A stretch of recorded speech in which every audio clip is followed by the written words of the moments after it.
ಯುಗಾದಿ ಹಬ್ಬ ಹತ್ರ ಬರ್ತಾಯಿದೆ. ಯುಗಾದಿ ಹಬ್ಬ ಅಂದರೆ ಫೇಮಸ್ ಅಂದರೆ ಹೋಳ್ಗೆ ಮಾಡೋದು. ಎಲ್ರಿಗೂ ಹೋಳ್ಗೆ ಅಂದರೆ ತುಂಬ ಇಷ್ಟ ಇರುತ್ತೆ. ಅದರಲ್ಲೂ ಯುಗಾದಿ ಹಬ್ಬದಲ್ಲಿ ಇದು ತುಂಬ ಫೇಮಸ್ಸು. ಇವಾಗ ಸೂಪರ್ ಸಾಫ್ಟಿಯಾಗಿ ತೆಂಗಿನಕಾಯಿ ಒಬ್ಬಟ್ಟು ಹೇಗೆ ಮಾಡೋದು ಅಂತ ತೋರಿಸ್ತಾ ಇದ್ದೀನಿ. ನಾನಿಲ್ಲಿ ಅರ್ಧ kg ಮೈದಾ ತೊಗೊಂಡಿದ್ದೀನಿ ಮತ್ತು ಅರ್ಧ ಕಪ್ಪಷ್ಟು ಚಿರೋಟಿ ರವೆ ತೊಗೊಂಡಿದ್ದೀನಿ. ಇವಾಗ ಮೈದಾದೊಳಗಡೆ ಚಿರೋಟಿ ರವೆ ಹಾಕ್ಕೊಂಡು ಇಟ್ಕೊಂಡಿದ್ದೀನಿ. ಇವಾಗ ನಾನಿಲ್ಲಿ 3 ತೆಂಗಿನಕಾಯಿನ ತುರಿದಿಟ್ಕೊಂಡಿದ್ದೀನಿ ಮತ್ತು ಅರ್ಧ kg ಬೆಲ್ಲ ಮತ್ತು ಅರ್ಧ ಸ್ಪೂನಷ್ಟು ಏಲಕ್ಕಿ ಪುಡಿ, ಎಣ್ಣೆ ಮತ್ತು 250 ml ಅಷ್ಟು ನೀರು ತೊಗೊಂಡಿದ್ದೀನಿ. ಇವಾಗ ಮೈದಾ ಮತ್ತು ಚಿರೋಟಿ ರವೆಗೆ ಅರಿಶಿನ ಹಾಕ್ಕೊಂಡು ಇದನ್ನೊಂದ್ಸಲ ನೀಟಾಗಿ ಮಿಕ್ಸ್ ಮಾಡ್ಕೋಬೇಕು.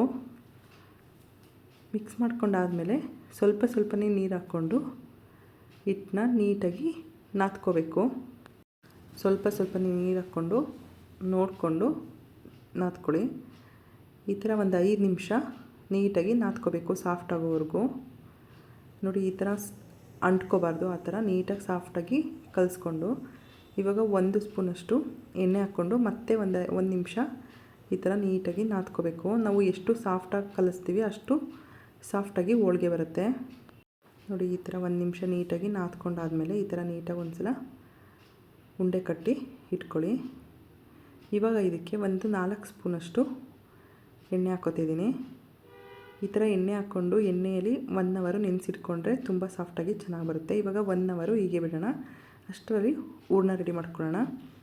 ನಾನಿಲ್ಲಿ ಅರ್ಧ kg ಅಷ್ಟು ಬೆಲ್ಲ ತೊಗೊಂಡಿದ್ದಲ್ವ, ಅದಕ್ಕೆ ಅರ್ಧ ಕಪ್ಪಷ್ಟು ನೀರು ಹಾಕ್ಕೊಂಡು ಇದನ್ನು ಮೀಡಿಯಮ್ ಫ್ಲೇಮಲ್ಲಿ ಇಟ್ಕೊಂಡು ಒಂದು 5 ನಿಮಿಷ ಕುದಿಯೋದಕ್ಕೆ ಬಿಡಬೇಕು.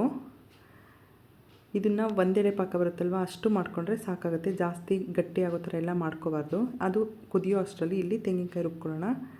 ತೆಂಗಿನಕಾಯಿನ ಮಿಕ್ಸಿ ಜಾರ್ಗೆ ಹಾಕ್ಕೊಂಡು ಅದ್ರ ಜೊತೆಗೆ ಏಲಕ್ಕಿ ಪೌಡರ್ನೂ ಹಾಕೋತಾ ಇದ್ದೀನಿ. ಏಲಕ್ಕಿ ಪೌಡರು ಮತ್ತು ತೆಂಗಿನಕಾಯಿ ಎರಡನ್ನೂ ನುಣ್ಣಗೆ ರುಬ್ಕೋಬೇಕು. ನಿಮ್ಗೆ ಎಷ್ಟು ಸಾಧ್ಯ ಆಗುತ್ತೆ ಅಷ್ಟು ನುಣ್ಣಗೆ ನೀಟಾಗಿ ರುಬ್ಕೊಳ್ಳಿ. ನಾವು ನುಣ್ಣಗೆ ರುಬ್ಕೊಂಡಷ್ಟು ಹೋಳ್ಗೆಯಲ್ಲಿ ಅರಿವಾಗೆಲ್ಲ ತುಂಬ ಚೆನ್ನಾಗಿ ಬರುತ್ತೆ. ನೋಡಿ, ಈ ಥರ ಸಣ್ಣಕ್ಕೆ ರುಬ್ಕೋಬೇಕು. ಇವಾಗ ಇಲ್ಲಿ ಪಾಕ ಆಗಿದೆ. ಇದು ಒಂದೆಳೆ ಪಾಕ ಬರುತ್ತಲ್ಲ ಅಷ್ಟನ್ನು ಪಾಕ ಮಾಡಿಕೊಂಡು ಇವಾಗ ರುಬ್ಬಿಟ್ಕೊಂಡಿರೋ ತೆಂಗಿನಕಾಯಿ ಹಾಕ್ಕೊಂಡು ಒಂದ್ಸಲ ನೀಟಾಗಿ ಮೀಡಿಯಮ್ ಫ್ಲೇಮಲ್ಲಿ ಇಟ್ಕೊಂಡು ಮಿಕ್ಸ್ ಮಾಡ್ಕೊಳ್ಳಿ. ನೋಡಿ, ಈ ಥರ ನೀಟಾಗಿ ಮಿಕ್ಸ್ ಮಾಡ್ಕೋಬೇಕು. ಈ ಥರ ಹೂರಣ ಮಾಡಿಕೊಂಡ್ರೆ ನೀವು 1 ವಾರ ಇಟ್ಟರೂ ಹೋಳ್ಗೆ ಏನಾಗಲ್ಲ. ಕಾಯಿ ಒಬ್ಬಟ್ಟು ಬೇಗ ಹಾಳಾಗುತ್ತೆ ಅಂತಾರೆ. ಆದರೆ ಇದನ್ನು ನೀಟಾಗಿ ಬೇಯಿಸ್ಕೊಂಡ್ರೆ 1 ವಾರದವರೆಗೂ ಇರುತ್ತೆ. ಇದನ್ನು ಒಂದು 10 ನಿಮಿಷ ಲೋ ಫ್ಲೇಮಲ್ಲಿ ಇಟ್ಕೊಂಡು ನೀಟಾಗಿ ಬೇಯಿಸ್ಕೋಬೇಕು. ನಾನಿಲ್ಲಿ ಉಂಡೆ ಬೆಲ್ಲ ಬರುತ್ತಲ್ವ ಅದನ್ನು ಯೂಸ್ ಮಾಡಿದ್ದೀನಿ. ಅದರಲ್ಲಿ ಕಲ್ಲು ಮಣ್ಣು ಏನೂ ಇರಲ್ಲ, ತುಂಬ ಚೆನ್ನಾಗಿರುತ್ತೆ. ಅದನ್ನು ಯೂಸ್ ಮಾಡಿದ್ರೆ ಸೋಸ್ಕೊಳ್ಳೋದು ಬೇಕಾಗಲ್ಲ. ನೋಡಿ, ಈ ಥರ ನೀಟಾಗಿ ಬೇಯಿಸ್ಕೋಬೇಕು. ಸ್ವಲ್ಪ ಕಲರ್ ಚೇಂಜ್ ಆಗುತ್ತೆ ಅಲ್ಲಿವರೆಗೂ ಬೇಯಿಸ್ಕೊಂಡು ಇವಾಗ ಸ್ವಲ್ಪ ಕೈಗೆ ಎಣ್ಣೆ ಮಾಡಿಕೊಂಡು ಒಂದ್ಸಲ ಈ ಥರ ಉಂಡೆ ಕಟ್ಬಿಟ್ಟು ನೋಡಿ. ಈ ಥರ ಉಂಡೆ ಕಟ್ಟಬೇಕಾದ್ರೆ ಕೈಗೆಲ್ಲ ಅಂಟಬಾರ್ದು. ಅಂಟಲಿಲ್ಲ ಅಂದರೆ ಅದು ಬೆಂದಿರುತ್ತೆ. ಇವಾಗ ಇದನ್ನು ಪೂರ್ತಿ ಕಂಪ್ಲೀಟಾಗಿ ತಣ್ಣಗಾಗೋವರೆಗೂ ಬಿಡಬೇಕು. ಬಿಟ್ಟಾದಮೇಲೆ ಈ ಥರ ಒಂದೊಂದನ್ನೇ ಚಿಕ್ಕ ಬಾಲ್ ಸೈಜಿಗೆ ಹೂರಣನ ಉಂಡೆ ಮಾಡಿಟ್ಕೋಬೇಕು. ನಾವು ಒಂದೇ ಸಲ ಈ ಥರ ಹೂರಣನ ಉಂಡೆ ಮಾಡಿಟ್ಕೊಂಡ್ರೆ ಒಬ್ಬಟ್ಟು ಮಾಡುವಾಗೆಲ್ಲ ಈಸಿ ಆಗುತ್ತೆ.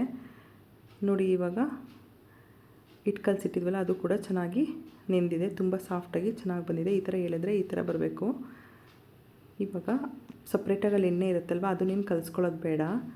ಈ ಥರ ನೀಟಾಗಿ ಒಂದು ಬಾಲ್ ಸೈಜಷ್ಟು ತೊಗೊಂಡು ನಾನಿಲ್ಲಿ ಹೋಳ್ಗೆ ಶೀಟ್ ತೊಗೊಂಡಿದ್ದೀನಿ.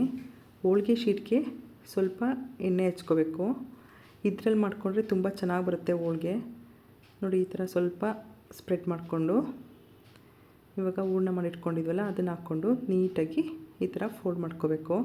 ಹೂರಣ ಎಲ್ಲ ಕಾಣಬಾರ್ದು, ಅಲ್ಲಿವರೆಗೂ ನೀಟಾಗಿ ಫೋಲ್ಡ್ ಮಾಡಿಕೊಂಡ್ರೆ ಹೂರಣ ಎಲ್ಲ ಆಚೆ ಬರೋದಿಲ್ಲ. ಸ್ವಲ್ಪ ನೀಟಾಗಿ ಟೈಟಾಗಿ ಈ ಥರ ಮಾಡ್ಕೊಳ್ಳಿ. ನೋಡಿ, ಈ ಥರ ಮಾಡಿಕೊಂಡು ಇವಾಗ ಈ ಥರ ತಟ್ಕೋಬೇಕು. ಈ ಥರ ನೀಟಾಗಿ ಸ್ಪ್ರೆಡ್ ಮಾಡ್ಕೊಳ್ಳಿ. ನಾನಿವತ್ತು 3 ಟೈಪಲ್ಲಿ ಮಾಡಿ ತೋರಿಸ್ತಾ ಇದ್ದೀನಿ. ನಿಮಗೆ ಯಾವ್ದು ಈಸಿ ಅನಿಸುತ್ತೆ ಆ ವಿಧಾನದಲ್ಲಿ ನೀವು ಮಾಡ್ಕೋಬೋದು.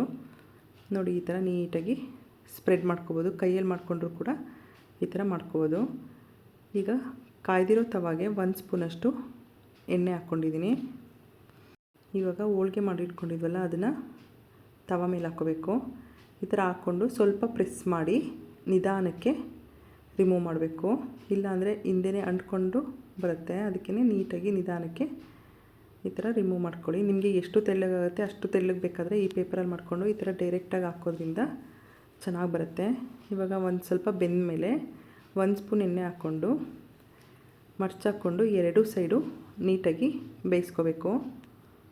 ನಾನಿವತ್ತು ಸೂಪರ್ ಸಾಫ್ಟಿಯಾಗಿ ಹೋಳ್ಗೆನ ಮಾಡೋದಕ್ಕೆ ಒಂದು ಟಿಪ್ಸ್ ಹೇಳ್ತೀನಿ. ಏನಂದರೆ ನಾವು ಪದೇ ಪದೇ ಈ ಥರ ಮಡ್ಚಾಕ್ಕೊಂಡು ಮಾಡ್ತಾಯಿದ್ರೆ ಹೋಳ್ಗೆ ಗಟ್ಟಿಯಾಗುತ್ತೆ. ಅದಕ್ಕೋಸ್ಕರ ನಾವು 2 ಸಲ ಮ್ಯಾಕ್ಸಿಮಮ್ ಅಂದರೆ 2 ಸಲ ಮಡ್ಚಾಕ್ಕೊಂಡು ನೀಟಾಗಿ ಬೇಯಿಸ್ಕೊಂಡ್ರೆ ಹೋಳ್ಗೆ ತುಂಬ ಸಾಫ್ಟಾಗಿ ಚೆನ್ನಾಗಿ ಬರುತ್ತೆ. ಪದೇ ಪದೇ ಮಡ್ಚಾಕಬಾರ್ದು. ಇವಾಗ ಸೆಕೆಂಡ್ ವೇ ನೋಡಿ, ಈ ಥರ ಮಾಡಿಕೊಂಡು ಸೇಮ್ ಹೂರಣ ಎಲ್ಲ ಹಾಕ್ಕೊಂಡು ಈ ಥರ ಚಪಾತಿ ಹರಿತೀವಲ್ವ ಆ ಥರ ಹರಿದ್ರೂ ಕೂಡ ಚೆನ್ನಾಗಿ ಬರುತ್ತೆ. ನೋಡಿ ಈ ಥರ ಹರ್ಕೊಂಡ್ರು ಈಸಿಯಾಗಿ ಚೆನ್ನಾಗಿ ಬರುತ್ತೆ. ಇದನ್ನು ಅಷ್ಟೇ ಸೇಮ್ ಹಾಕ್ಕೊಂಡು ನಿಧಾನಕ್ಕೆ ರಿಮೂವ್ ಮಾಡ್ಕೋಬೇಕು. ನೋಡಿ ಎಷ್ಟು ತೆಳ್ಳಗೆ ಬಂದಿದೆ ಅಂತ. ನೀವು ಎಷ್ಟು ತೆಳ್ಳಗೆ ಬಂದ್ರೂ ಅದರಲ್ಲಿ ಹಾಕ್ಕೋಬೋದು, ಚೆನ್ನಾಗಿ ಬರುತ್ತೆ. ನಾವು ಪದೇ ಪದೇ ಮಡ್ಚಾಕೊಂಡು ಬೇಯಿಸಿದ್ರೆ ಮತ್ತು ಜಾಸ್ತಿ ಈ ಥರ ಪ್ರೆಸ್ ಮಾಡಿ ಬೇಯಿಸಿದ್ರೆಲ್ಲ ಒಬ್ಬಟ್ಟು ಗಟ್ಟಿಯಾಗುತ್ತೆ. ಅದಕ್ಕೋಸ್ಕರ ಜಾಸ್ತಿ ಪ್ರೆಸ್ ಮಾಡಿ ಮಾಡ್ಕೋಬೇಡಿ. ಇವಾಗ 3ನೇ ವಿಧಾನದಲ್ಲಿ ಈ ಥರ ಬಾಳೆಹಣ್ಣಿಂದ ಎಲೆ ಬಾಳೆ ಎಲೆದು ಬರುತ್ತಲ್ವ, ಬಾಳೆ ಎಲೆ ತೊಗೊಂಡು ಸ್ವಲ್ಪ ಎಣ್ಣೆ ಹಾಕ್ಕೊಂಡು ಈ ಥರ ನೀಟಾಗಿ ಈ ಥರನೂ ಮಾಡ್ಕೋಬೋದು. ನಮ್ಮ ಹಳ್ಳಿ ಕಡೆ ಎಲ್ಲ ಬಾಳೆದೆಲೆ ಚೆನ್ನಾಗಿ ಸಿಗುತ್ತೆ. ಬಾಳೆದೆಲೆಲ್ಲೂ ಕೂಡ ಒಬ್ಬಟ್ಟು ಹೋಳ್ಗೆ ಕವರ್ ಬರುತ್ತಲ್ವ, ಅದೇ ಥರ ಸೇಮ್ ಪ್ರೊಸೀಜರಲ್ಲಿ ನೋಡಿ ಈ ಥರ ಮಾಡಿಕೊಂಡ್ರೆ ನೀಟಾಗಿ ಬಾಳೆ ಎಲೆಲ್ಲೂ ಕೂಡ ಬರುತ್ತೆ. ನೋಡಿ ಸೂಪರ್ ಟೇಸ್ಟಿಯಾಗಿ ಯುಗಾದಿ ಹಬ್ಬದ ಸ್ಪೆಷಲ್ ಕಾಯಿ ಒಬ್ಬಟ್ಟು ರೆಡಿಯಾಗಿದೆ. ನೀವು ಒಂದ್ಸಲ ಟ್ರೈ ಮಾಡಿ ನೋಡಿ. ಯುಗಾದಿ ಹಬ್ಬಕ್ಕೆ ತುಂಬ ಚೆನ್ನಾಗಿರುತ್ತೆ, ಎಲ್ರಿಗೂ ಇಷ್ಟಪಡ್ತಾರೆ. ಇದು ತುಪ್ಪದ ಜೊತೆ ಅಂತೂ ತುಂಬ ಚೆನ್ನಾಗಿರುತ್ತೆ. ನಿಮಗೂ ಈ ವಿಡಿಯೋ ಇಷ್ಟ ಆಯಿತು ಅಂದರೆ ಪ್ಲೀಸ್ ನಮ್ಮ ಚಾನಲ್ನ ಲೈಕ್ ಮಾಡಿ, ಸಬ್ಸ್ಕ್ರೈಬ್ ಮಾಡಿ. Thank you.